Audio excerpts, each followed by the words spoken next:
Hello बच्चों, let's read this question. The question says the particles such as photon or neutrino which have no rest mass can never have a charge. Reason: charge can not exist without mass.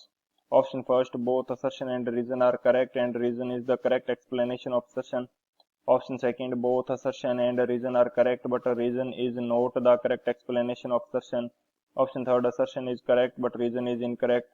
Option fourth, assertion is incorrect but reason is correct. इस question के अंदर हमसे क्या बोला है? Assertion में हमें बोल रखा है कि जो पार्टिकल्स हैं लाइक फोटोन और न्यूट्रिनो जिनके पास रेस्ट मास नहीं होता वो चार्ज होल्ड नहीं कर सकते. रीजन इसका क्या दे रखा है कि चार्ज जो है विदाउट मास एग्जिस्ट नहीं कर सकता. तो बात करते हैं की कंसेप्ट की. की कंसेप्ट की यदि बात करें तो की कंसेप्ट हमारे पास क्या होगा? हमें एक चीज ध्यान रखनी चाहिए कि जो मास है वो रिक्वायर्ड होता है किसी चार्ज को होल्ड करने के लिए. ओनली चार्ज यदि हो वो ऐसा पॉसिबल नहीं है. सो हमारे पास बात करते हैं हम लोग की कंसेप्ट की. तो यहाँ पे मैं स्टेटमेंट के रूप में लिख लेता हूँ कि mass is required to hold a charge.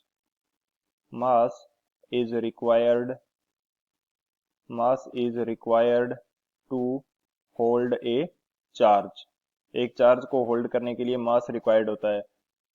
तो ये हमारा की कंसेप्ट होगा. बात करते हैं सॉल्यूशन की. सॉल्यूशन की यदि बात करें तो सॉल्यूशन हमारे पास क्या होगा? असर्शन हमें दे रखा है कि पार्टिकल्स जो हैं लाइक फोटोन एंड न्यूट्रिनो इनके पास मास नहीं होता जिसकी वजह से चार्ज भी इनके पास नहीं होगा. फोटोन के पास मास हमारे पास नहीं है. मास नहीं होने की वजह से इसके पास चार्ज भी नहीं होता. चार्ज भी इनके पास नहीं होता. सेम कंडीशन होती है न्यूट्रिनो के लिए. न्यूट्रिनो के लिए भी मास हमारे पास नहीं है. मास एब्सेंट होने की वजह से ये चार्ज होल्ड नहीं कर सकता. हम अदर पार्टिकल्स की बात करें जैसे इलेक्ट्रॉन की यदि मैं बात करता हूं तो इलेक्ट्रॉन के पास मास होता है. मास की इसकी वैल्यू क्या होगी? 9.1 इंटू 10⁻³ kg. ये हमारे पास मास होता है तभी इसके पास चार्ज होता है. चार्ज की वैल्यू क्या है? 1.6 इंटू 10⁻19 कूलाम. ये इसके पास चार्ज होगा. जो हमारे पास पार्टिकल जिसके पास चार्ज है उसके पास मास होगा. रीजन क्या है? असर्शन यहाँ से करेक्ट हो जाता है. रीजन क्या दे रखा है कि चार्ज मास के विदाउट एग्जिस्ट नहीं कर सकता. तो रीजन भी हमारा करेक्ट है एंड ये करेक्ट एक्सप्लेनेशन भी है.